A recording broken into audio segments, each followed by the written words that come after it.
محمد وعلى أهل بيته الطيبين الطاهرين واللعنة الدائمة على أعدائهم أجمعين من الآن إلى قيام يوم الدين.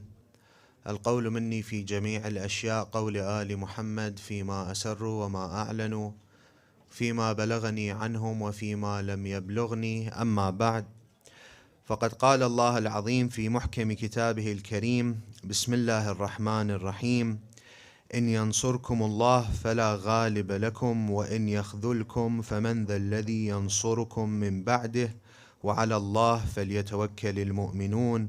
صدق الله العلي العظيم. صلوا على محمد وآل محمد.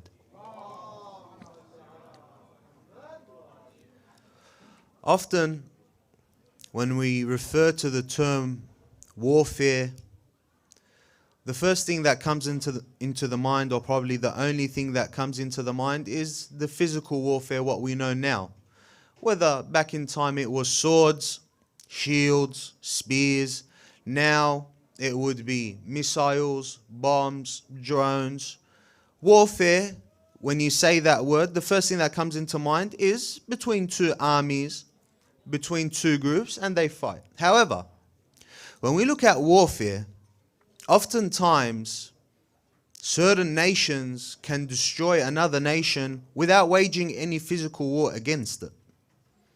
With certain amounts of propaganda or manipulation, it can destroy an entire nation. So when we look at the reality of it, the last resort is this physical war. And often, the more important aspect in this destruction is what comes before the war, is the tactics that lead to the destruction. So when you look at when a certain group is attempting to attack or destroy its opposing group or an opposing ideology or an opposing sect, before physical warfare is these tactics to destroy them, and then if that all doesn't work, the physical warfare is what takes place. And you see this throughout many examples in history and even today. So what we'll talk about, inshallah, is these tactics, this propaganda, and how it has been used to attempt to destroy the Shia. And you can look at it from the beginning of it to until now, but what we will focus on in these aspects is the part that is related to Imam al-Hussein alayhi salam. So we will look at the steps that were taken to attempt to destroy this area for the Shia. Because someone will ask nowadays, why are there certain extremist Muslim groups that are so adamant about killing the Shia? Why are there certain people today that are so insistent, carry so much hatred towards the Shia, that they are willing to slaughter them, men, women, and children, and they do not need any provocation? So someone will ask, why this hate? Where did this hate come from? What was the origin of this hate? What led to these extremists hating the Shia to that level? And I emphasize the point extremist, because you will get your average or your normal Sunni person, he won't have that level of hate like the Wahhabi will or the extremist will. He will say that I differentiate with you. You have an opinion, I have an opinion, but there's no need to kill each other. And many of us have many Sunni friends and we coexist, there's no problem. But when we are talking about the extremist, the one who wants to get closer to Allah by spilling the blood of the Shia. We have to understand, where did this come from? So we will look at this from an objective point of view. How did the destruction of the Shia happen? What were the steps that were taken? So inshallah we will begin this with a salawat ala Muhammad wa ali Muhammad.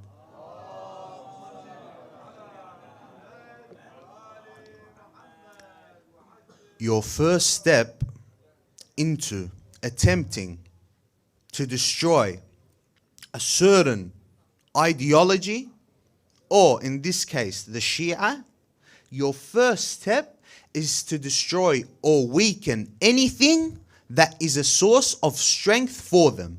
That is your first step, or one of the first steps that you need to take. Why? Because if you destroy their source of strength, if I destroy the Shia's source of strength, for example, they would not have nothing to lean on when you apply pressure on them. Their source of strength is what makes them stand up against you. Their source of strength is what makes them unite. So this is dangerous for you. So what you have to do, your first step into their destruction, is anything that strengthens them, brings them close, and they can draw upon for motivation. You have to weaken it or destroy it. We will look at some of the examples. And again, this area is related to Imam al-Hussein. You could start off with Eid al-Ghadir. You can start off with many different aspects that is a source of strength for the Shia. But when we are looking at Imam al-Hussein alayhi salam, one of the things that is a source of strength for us is the message of Imam al-Hussein. The stance of Imam al-Hussein. The selflessness of Imam al-Hussein. This elevated goal of Imam al-Hussein that was so glorious and that was so noble. This is a source of strength for the Shia. The Shia, whenever they feel like they are being oppressed or they are being attacked, they remember the stance of Imam al-Hussein. And it gives them this motivation. It gives them this strength to fight back. Gives them the strength to persevere. How were their attempts to destroy or weaken this stance of Imam al-Hussein? We will look at some of the examples. The way that they tried to destroy this or weaken this is by trivializing the stance of Imam al-Hussein. By making the stance of Imam al-Hussein look like nothing but a political move. Nothing noble or nothing important about it. So that what? So that the Shia do not draw from it as motivation. Do not look up to it. Do not hold it in their history and in their minds. So one of them is Imam Hussein ibn Ali was a rebel. He went against the Khalifa of his time. He exceeded his limit, and as a result he was punished by the sword of his grandfather. خرج عن حده قتل بسيفه جده. That was Hussein ibn Ali, nothing more. Or the other one that they have is that Hussein ibn Ali wanted power. He wanted dunya. There's nothing noble or honorable about it that the Shia need to draw from or learn from or take into consideration. It was mainly power. Hussein ibn Ali wanted power, and what happened, happened. Another one that you find is they make Imam al-Hussein's stance of Karbala seem like it was weak. So you have some instances where they fabricate and they add into the history books. So don't forget, history belongs to the victor. And as long as you are the victor, you can mold history to how you want it. So you have some instances where they done that. For example, they have that when Imam al-Hussein on his way to Karbala heard about the death of Muslim. At this point, Imam al-Hussein started to regret his movement. So he told everyone that I want to give up. What do you think? He's asking them that I want to give up, and what do you think? They say that Imam al-Hussein wanted to give up and everything was good. But the sons of Muslim ibn Aqil objected. The sons of Muslim, they said that how can you turn back, and our father has been killed and we need to avenge him. And that was the reason why Imam al-Hussein continued. You have another one that they include is that Imam al-Hussein alayhi salam, towards the end when the companions were killed and the family, and he looks towards the women, the camp of the women and the children, and he says a phrase. He says, Lillahi darru ibn Abbas. This phrase is a metaphor. It means that if only I had listened to Ibn Abbas. What did Ibn Abbas tell Imam al-Hussein when he was in Medina? He told him that, "O Hussein, do not take the women and children with you." He's giving advice to the Imam. And that is where after that the Imam tells him, Sha Allah an yarani qatila wa an yarahunna sabaya. So afterwards Imam al-Hussein regretted. And then he said, if only I had listened to Ibn Abbas. See, these trivialize the movement of the Imam. Make the movement or the stance of the Imam seem weak. So that when you tell the Shia or when they want to put these misconceptions, they say, what are you drawing from? What are you so proud about? Towards the end, Hussein ibn Ali regretted everything. So you have the stance of Imam al-Hussein alayhi salam. Then you have the rituals of Imam al-Hussein alayhi salam, which is, like we said in the first night or the second night, its purpose is to preserve the history of what happened to the Imam and the movement and the purpose and the principles of the Imam, to preserve it. So they tried to target that as well. And we mentioned as well previously the misconception that the Shia killed Imam al-Hussein, and because they killed him they feel guilty, and because of that they beat their chest, they cry over him. That's one. You have another one which we mentioned, that some of their scholars banned the reading or the recitation of the maqtal of Imam al-Hussein, so that his remembrance is never continued. And another one is that they would destroy any house or any place where Imam al-Hussein was remembered in, whether it's destruction or vandalizing or just putting an element of fear into the person, so they do not, or they are not motivated to attend or remember Imam al-Hussein. And you see this until today. In some countries today, in the past couple of days, they've been vandalizing the Hussainyat and destroying it. This Hussainia in of itself, 3 months back, was vandalized. This is what? This is fear. This is trying to instill fear to tell you, don't attend, don't come here anymore, don't remember him. Destroying that source of strength for the Shia. The other source of strength for the Shia is also the ziyarah of Imam al-Hussein alayhi salam. This is something that is very well known as a source of strength for the Shia. That whenever the Shia feel that the shrine of Imam al-Hussein is under threat, you feel that there's a fire that burns from every single Shi'i person. And we saw that when those extremists were very close to entering the shrine of Imam al-Hussein alayhi salam. What happened? Every Shi'i turned and defended. Source of strength. Source of strength for the Shia. The sanctuary for the Shia is the shrine of Imam al-Hussein, where millions flock to the Imam. So they also tried to destroy that. Like we mentioned previously, they would destroy the shrine itself.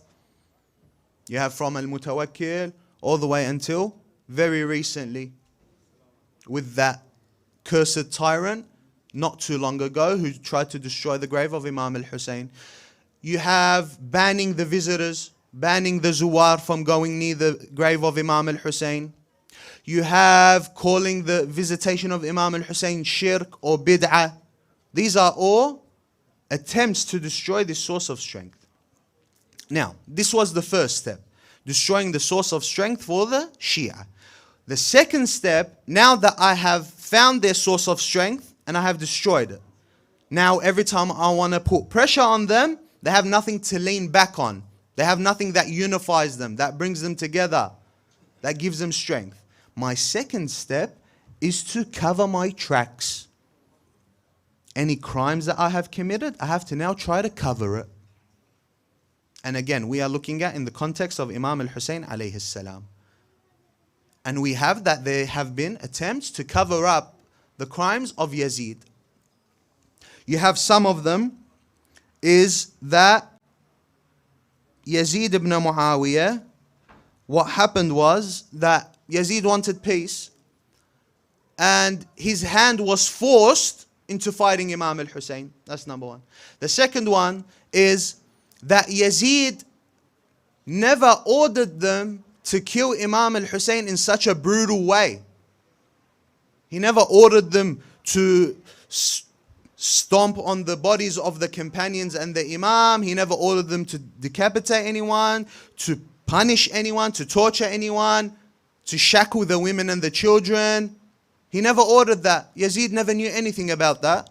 And when they went to Sham, Yazid saw this and he got very angry at Umar ibn Sa'd and Shimr. And he said, what did you guys do? And afterwards, he apologized to Imam al-Sajjad and he gave him money for his troubles.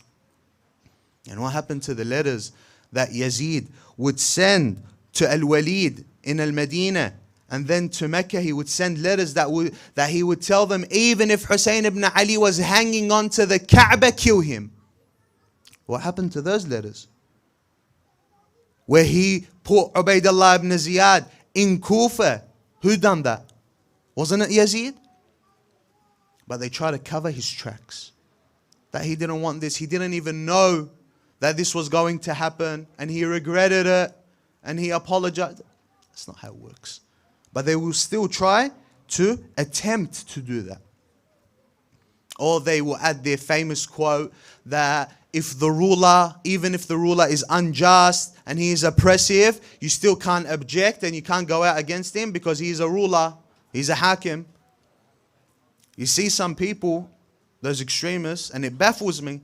They say even if the ruler, you see him do the worst of sins in front of you, you can't say anything because he's the ruler. So any way to cover their tracks. So now you have destroying the source of strength, covering your tracks. The third step now will be what? To demonize and vilify this particular group. So you destroyed their source of strength. You've covered your tracks, because when you cover your tracks, what happens? This group that you're trying to destroy does not have an excuse, does not have anything to stand against you. If they want to tell a third party or whatever that we're being oppressed and these people done crimes, you've hidden your tracks. So even from an outside perspective, no one would support them. That's two. The third step, demonize them. Make them seem less than human, inhumane. With that, you will get people to hate them. That's where it happens. This is the important step. How do you demonize them? Especially when it came to the Shia. How does that happen? They killed their own Imam. Call them Rawafid. Say that they worship the grave of Hussein ibn Ali. Say that they're mushrikeen. Say that they hate and they curse all of the Sahaba for no apparent reason. Say all of this. Say that they believe in a second Quran called the Book of Fatima, which by Allah, until now I haven't seen a single person that has a copy of this book. I haven't heard of it. But say it. Add these titles, Rawafid, Mushrikeen, Bid'ah, or everything they do is Bid'ah, the Shia. So what do you do when you add all of these up? The Shia are non-believers. And not just non-believers, they are worse than the Jew and the Christian to them. And now that you have demonized them and turned them into worse than anything you've ever seen, now the people hate them. And they have nothing to lean back on. You have covered your tracks so you're good and you're safe. The fourth and final step is now destroy the Shia. Kill them, bring all the fatwas, bring all the Islamic rulings to kill the Rawafid wherever they stand, destroy their sites, kill their children, do not argue with them, do not eat from them. By Allah, I saw someone, one of them, they ask him a question. They say, my neighbor on the day of Ashura, he cooks food on the love of Imam al-Hussein and he gives me this food. Is this food halal to eat from? The guy says, no, it's haram because it's from a bid'ah. Do not eat from their food. Look at that. The ruling is like the ruling of a kafir to them. So now you understand why there are certain groups until today that hate the Shia, that want to kill and destroy the Shia. It's because of these people and what they begun into targeting them. But did it work? Did it work? By Allah, no it didn't. Why didn't it work? When you ask and when you want to look at it, why didn't it work? يمكروا ويمكر الله والله خير ماكرين. They can plan. Yes, they can do all of this. But when your message, when your purpose is linked with Allah Azza wa Jal, that means Allah's the one that will make you the victor. The enemies had everything going for them. History was on their side. Power was on their side. Money was on their side. They had everything. The numbers was on their side. But when Allah wants something to happen, the numbers don't matter. The money doesn't matter. None of that is important. When you're linked to Allah Azza wa Jal, that is it. The victory comes from Allah Azza wa Jal. After the death of Imam al-Hussein, what did they do to the tents? They burned them, correct? They burned them. So, on the day of the 10th, at night, Sayyidah Zainab and the women and the children didn't even have a roof to sleep under. And when they went back to Medina, after their long trip, when we read sometimes about al-Baneen or Fatima al-Alila, what do we say? That Imam al-Sajjad and Sayyidah Zainab, the women and the children, when they came back, they put tents. Why did they put tents? Because Yazid ordered the ruler in Medina to destroy the houses of Imam al-Hussein. The house of Imam al-Hussein in Medina was destroyed. Imam Zayn al-Abidin, when they came back, they didn't have a house. They didn't have a house that they could come back to. But fast forward 1,400 years. How many houses are for Imam al-Hussein? Millions of houses that are under the name of Imam al-Hussein. You ask every person that the Hussainyat is for. You ask every single one. You ask him, is this your house? He will tell you, by Allah, this isn't my house. This is the house of Imam al-Hussein. After his death, he didn't have a single house. Now he has millions. This isn't the work of man. This is the work of Allah. This is the work of Allah. When Sayyidah Zainab says, كِد كيدك واسعى سعيك وناصب جهدك فإنك والله لن تمحو ذكرنا ولا تميت وحينا ولا تدرك أمدنا. Oh Yazid, do whatever you want to do. Try to destroy as much as you want to destroy. But know, O Yazid, that you will never kill our remembrance. You will never witness our longevity. Look at Imam al-Hussein now. And look at Yazid. Every time his name is remembered in history, he is cursed. And only the devils of the ins are the ones that actually have some sort of respect to him. Most of the Muslim, even the Muslim scholars, they agree that Yazid was a fasiq. And some of them even curse him. You can try all you want, but when your message is linked with Allah, the victory comes from Allah. And verily, Imam al-Hussein was the victor. So in order to understand this, in order to be firm in your faith and in your belief, an important characteristic to have is foresight. Because with foresight, once you understand where the truth lies, you will never leave it. With foresight. Once you understand who the truth is, where the truth lies, nothing will shake you or rattle you. Like some of these misconceptions that I mentioned. They won't rattle you, no matter what. And you have our role model in foresight is Abu al-Fadl al-Abbas alayhi salam. كان عمي العباس نافذ البصيرة. My uncle al-Abbas, the Imam is saying, was sharp in his foresight, clear in his foresight. Nothing would make it blurry for him. Nothing would cause confusion for him. And you saw that when Shimr caused Abu al-Fadl al-Abbas and his brothers? Where are the sons of my sister?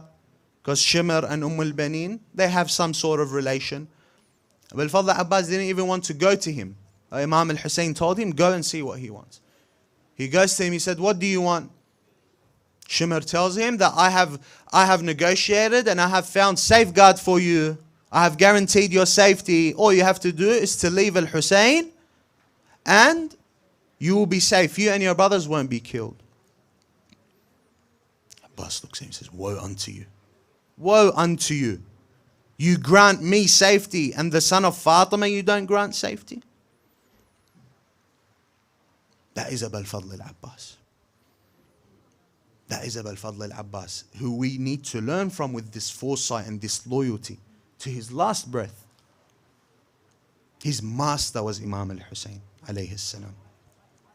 Insha'Allah, to honor this great man, we will read a short part of the maqtal and we will end insha'Allah after salawat ala Muhammad wa ali Muhammad.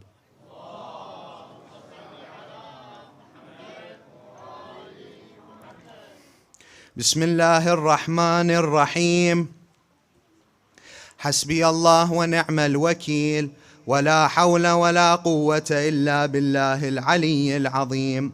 Al-Abbas could no longer bear life after having seen how his companions and the members of his family were killed and how the Imam of his time was suffering, and after hearing the women wailing and the children crying of thirst, he therefore sought permission from his brother. Since Al-Abbas was the most precious asset to the grandson of Rasulullah, Imam al-Hussein did not accept to part with him.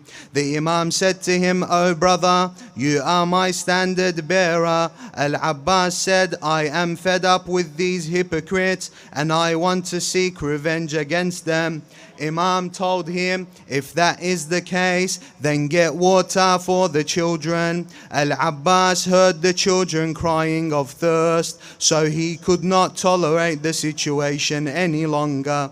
He was fired up with his Hashimi zeal. Then he rode his horse and took the water bag. As many as 4,000 archers soon surrounded him and shot him with their arrows. Yet their large number did not impede his attempt. He kept chasing those throngs alone as his flag kept fluttering above. Those people could not tell whether that was Al-Abbas who was slaughtering their men or Ali ibn Abi Talib roaring on the battlefield.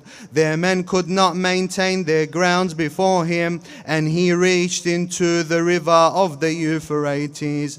He then took one handful of water and remembered the thirst of Aba Abdullah and the children and the family. So he spilt it and said, "Ya nafsu min ba'd al-Husayn huni wa ba'duhu la kunti aw takuni. Hadha Husaynun warid al-manuni wa tashrabina barid al-ma'ini." Oh, so after al-Husayn nobody does count. After him you should to nothing amount. Here is al-Husayn nearing his end while you drink of cool water. Then he filled the water bag, rode his horse and went in the direction of the camp. His path was blocked, so he kept killing those who blocked it till he was able to make his way through them. As he was saying, "I do not fear death when it calls upon me, till among the swords you bury me. My soul protects the one who is the Prophet's grandson."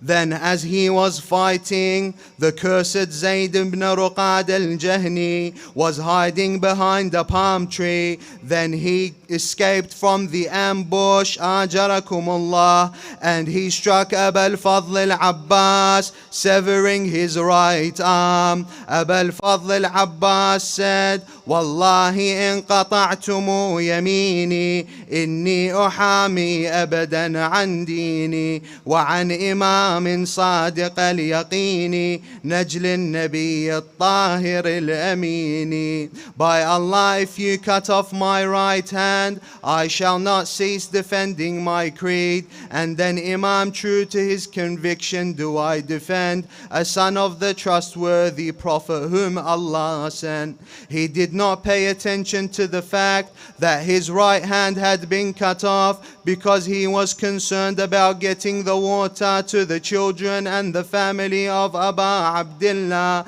But Hakim ibn al-Tufayl was hiding behind another palm tree, and when he passed by, Hakim struck him with the sword and severed the left arm of Abu al-Fadl al-Abbas, and soon a large number of men were surrounding him. Arrows fell on him like rain. One arrow pierced the water bag, another arrow pierced his chest, and one arrow pierced his eye. And just as that happened, a cursed man hit Abu al-Fadl al-Abbas with a pole, slamming him off of his horse onto the ground.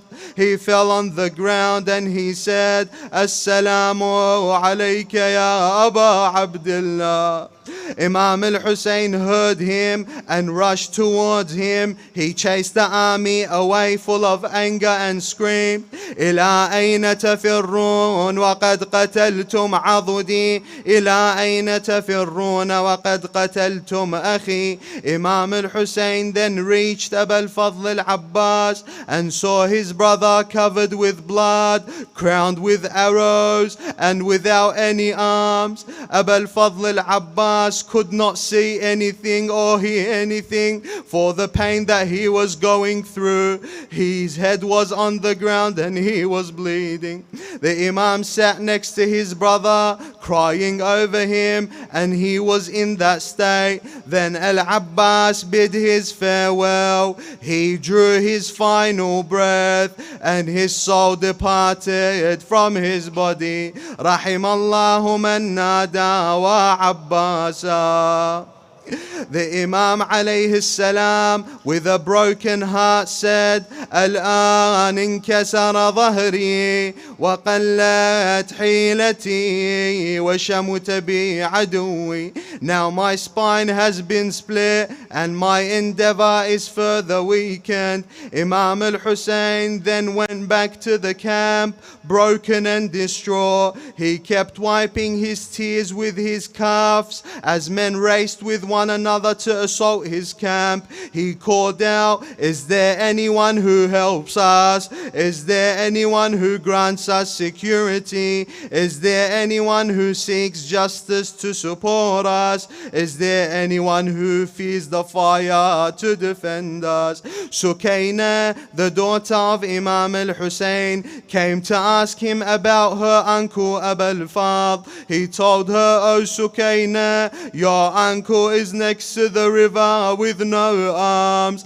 Zainab heard him and she cried out, wa akhah wa abbasa wa day'atana ba'daka ya Abu al-Fadl. Oh brother, oh Abbas, oh our loss after you. The women wept and Imam al-Hussein cried and said, wa day'atana ba'daka ya Abu al-Fadl. Oh our loss after you, oh Abu al-Fadl.